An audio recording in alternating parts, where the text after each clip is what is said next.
у меня сейчас две рыксы. В обеих делает вот так. Ставим D и слушаем.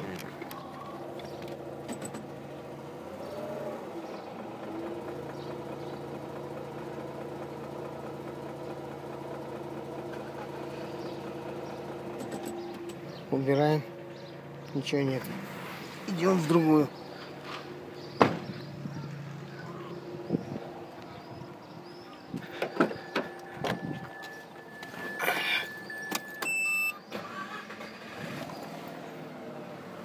Ставим D и слушаем.